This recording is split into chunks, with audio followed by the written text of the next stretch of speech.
Oh my goodness.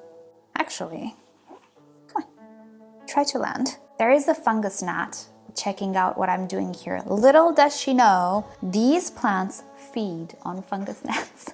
Hi guys, it's Danny. Today we're gonna work with some carnivorous plants. Oh my goodness. There's an explosion of fungus gnats outside because it's autumn, it rained, and now they're all coming in the grow room. Hence why today we're working with some carnivorous plants, which are my favorite way to keep fungus gnats under control. Sure, you can always try to go for the yellow sticky tapes or blue sticky tapes or whatever sticky tapes, but this is so much more fun and more natural. And guess what? These guys are really not hard to grow in home conditions. They just require a few things from you that you really should be aware of. We're gonna talk about them today, and other than that, they're just going to keep your house fungus gnat free. So what I want to do today is actually divide and split up these two Drosera carnivorous plants that I recently purchased. One of them is the Aliciae, this one.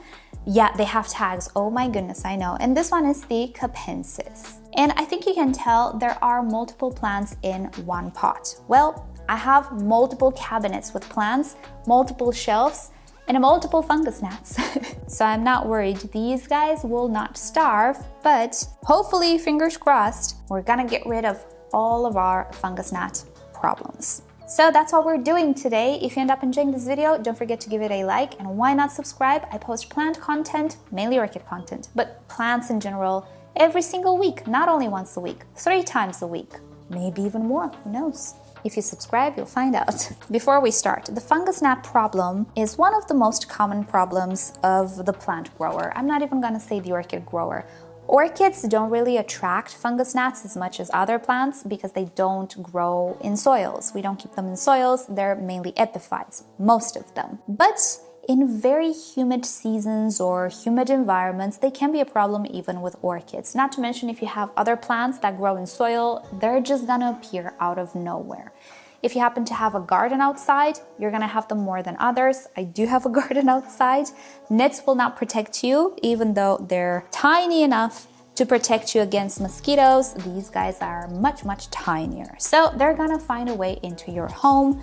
If you live in an apartment on the 10th floor, again, they're gonna find a way. You're gonna purchase a plant one day and that soil will have some fungus gnat larvae or eggs inside, and at some point you will deal with them. It's something we kind of have to accept, that they will come into our lives at some point. Now, instead of going the route of repotting, changing everything, or putting all sorts of insecticides in the medium, be it hydrogen peroxide, which is more of a homemade type of a solution, or stronger insecticides, you know, rather than doing all of that, I like to go the carnivorous plant route. As I was saying, it's fun to grow these plants, it's nice to learn about them, and they're not going to distract. Your plant shelf will still be the plant shelf, not something with a lot of yellow sticky tapes on it. And as I was saying, these guys are super easy to grow, but you should be aware of a few things. Number 1, these plants should not be fertilized with your regular fertilizer. In fact, better not fertilize them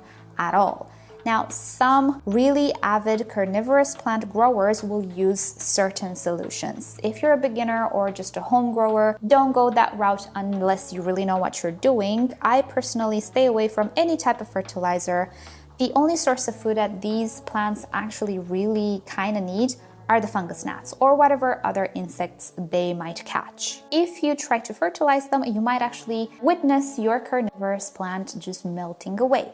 Same goes with tap water. Whether it's the chlorine or the hardness of the water, something in the water these guys really don't like. Do not water them with tap water. Use reverse osmosis water or distilled water that you can purchase maybe from the grocery shop, not even Brita filter water. I do believe it's the hardness. They hate it. I used tap water by total mistake at some point. They did not look happy afterwards. I almost killed them. 10 out of 10 would not recommend using tap water unless you have a very soft tap water. So the two main rules are never use fertilizers or fertilized soil, and 2, never use tap water. Use distilled water or reverse osmosis water. I use reverse osmosis water with mine. So because I actually do not trust my soils not to have fertilizers, I will be using sphagnum moss today. It is what I used in the past with these, I was about to call them orchids. I might have already done so. Sorry, they're not orchids. So I used sphagnum moss in the past with carnivorous plants and it was absolutely fine. So I'm gonna use it today as well. Let's just go ahead and start the procedure. What I'm gonna do is just push a little bit on the pot. Try to grab the entire plant from beneath. I cannot grab it like this, and you shouldn't do that because you're gonna mess up all of the juices. It's gonna look bad. You're gonna put soil on top of their leaves. It's not gonna look good. So if you can, try to grab, let's say, the root system rather, like so. And you can see a tiny little root here. This is how it looks like. Now we kind of have to remove this soil. Hold on. I'm actually going to reuse the soil. Why not? I'm going to reuse the soil with some of them because it is not fertilized soil. I'm pretty sure of that. But in case you want to change the soil, you can absolutely use sphagnum moss. I'm thinking you can use cocoa peat as well. Why not? Any soil that you know it's not fertilized. Some soils have added compost to them. I'm not sure if those are good. Go with the most inert soil that you can find. So yeah, why not? I'm going to be reusing the soil. It does not look old. It looks pretty good. In the hobby, people use peat moss. I don't have peat moss, but yeah, it can be used as well. If you don't want to use peat moss, that's fine. Just use sphagnum moss or cocoa peat. All right, so as you can see, I have a little clump here and quite a few dried leaves at the bottom. Now I'm gonna try to remove some of these dried leaves because they're just gonna start to break down. And in time, you will see leaves will just dry and form this long neck rosette, case in which you can actually cut the neck and replant the plant deeper into the soil. Alrighty, so at this point, and mainly from beneath, I can clearly see the individual rosettes. So I'm just going to separate them like so. Again, working from underneath because I don't want to touch the tentacles. You know what, I'm gonna, look at that. I'll give you a close-up. I hope you can see that goo. Yeah, that's what catches the insects. So I don't want to touch it. If by chance you mess it up and you touch it, don't worry. It will come back and the new leaves will have this dew.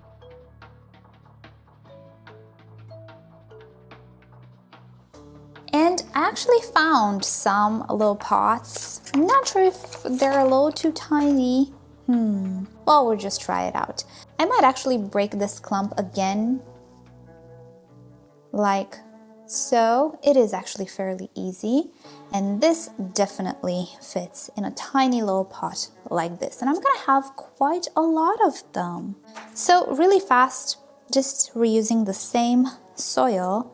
You know what would be fun? To have a pair of tweezers, because yeah, already I'm getting a little stuck to the plant. Hold on. Okay, so this is an aquarium tweezers, but other tweezers will do as well. I'm just gonna keep the base in place and just place soil all around. And yes, a bit of soil might get a little stuck, but that is okay. I can even place soil with the tweezers. Hey, whatever does the job, right? Oh, there we go. The idea is not to cover all of those tentacles. They're not tentacles. I'm sure that some of you who are actually growing a lot of carnivorous plants and you know the lingo, I'm sure you're kind of cringing behind the screen. It's okay. I'm gonna make sure that I research it and put on the screen the correct name, which by the way, they contain a digestive enzyme as far as I know, which breaks down the insects. All right, so here we go. One is pretty much done. One thing I forgot to tell you is that these plants really dislike drying out. Some people actually keep them with a little pool of water in the dish. I don't usually do that, and the way that I know that my plants need water is either learning, let's say, a routine and kind of just learning when they go dry, or when there is no more dew or no more of this stickiness on the leaves. That's when I know the plant is dehydrated. The moment I give it water, within like a couple of days, the stickiness comes back and everything is okay, but there is such a thing as the point of no return. So don't keep these plants dry for way too long. Better keep them wet rather than dry. If you are not sure if you can water in time, just leave a little bit of water in their dish and they will not mind. Okay, this one I am going to pot in the bigger pot, this one. It doesn't have to be transparent, but I had no other pot. Alrighty, so I'm pretty much done with these tiny 2 divisions, and you know what? The next clump, I will keep it as it is just because I don't have enough pots. And also, it's enough clumps. 3 clumps out of 1, that's pretty okay with me. We're gonna divide the other one as well, so I'm gonna have more of them. And again, let's pot it up really, really fast. Alright, so we're gonna do the exact same thing with the capensis. Again, trying to go at the root ball and not touch the leaves way too much. And there we go. If I can separate this one in 2, maybe I can find another pot, 3 clumps, I am going to be happy. And I feel like with this one it's gonna be even easier because I can see which leaves are not good anymore. This one actually doesn't have as many dried leaves. And definitely it's not so compact, so I can actually grab the individual stems. Should I make it two clumps rather? Because this one doesn't grow as large or wide. Yeah, I think I'm gonna make it into 2 clumps. And 2 little pots. Again, I'm gonna do the exact same thing. And yeah, with this one, it's much, much easier to work since it's not so compact. Alrighty, so the second one is done as well. So yeah, I don't really care much about the nutrients in this medium because there weren't many to begin with. So it's not like it's spent medium. It's in perfectly good condition. And there we have it. It should be great for these plants for quite a lot of time. But again, if you don't have this, you can definitely use sphagnum moss. And obviously, you don't need to keep all of these divisions. You can share them with a loved one. Alrighty, so I'm also going to be using decorative pots in which I will put these carnivorous plants. I don't really like dishes because they take up a lot of space. So I'm gonna find decorative pots and I'm gonna show you where I'm gonna put them. So one of them resides in my Millsbow cabinet together with my little kitties. 2 of them are in the slipper cabinets. This one had a lot of fungus gnats, but I put one of them inside and it kind of ate up everything. So I have them in both of these D12 shelves. One of them is in my Phalaenopsis rootstock cabinet and she will do a great work here. And one is just on my cabinet. I can actually purchase a few more of these, divide them and plaster them on all of my shelves and all of the plant room. Now, another very, very suitable pot for these carnivorous plants is also a self-watering pot. If you have one, these are perfect, again, because these plants really, really don't like to dry out. And if you can keep them in a self-watering pot, above the water but still moist all of the time, that would be fantastic. They would love it. But normal pots work as well, don't worry.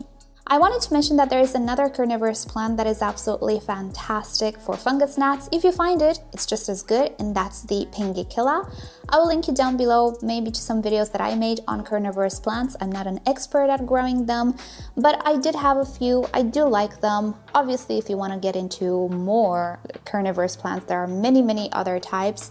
You can just Google search, YouTube search, you're gonna find answers. But if you're just a regular home grower who wants to finally get rid of the fungus gnats, this will help you out and it's just gonna look so pretty. As long as you, 1, don't fertilize them, 2, don't use tap water, 3, don't let them dry out, I think it should be just fine. They require pretty bright light, I would say. More than a Phalaenopsis, but not necessarily more than a Vanda or a Cattleya. Certainly, artificial light is sufficient. I grew them under even kitchen lights and they were perfectly happy.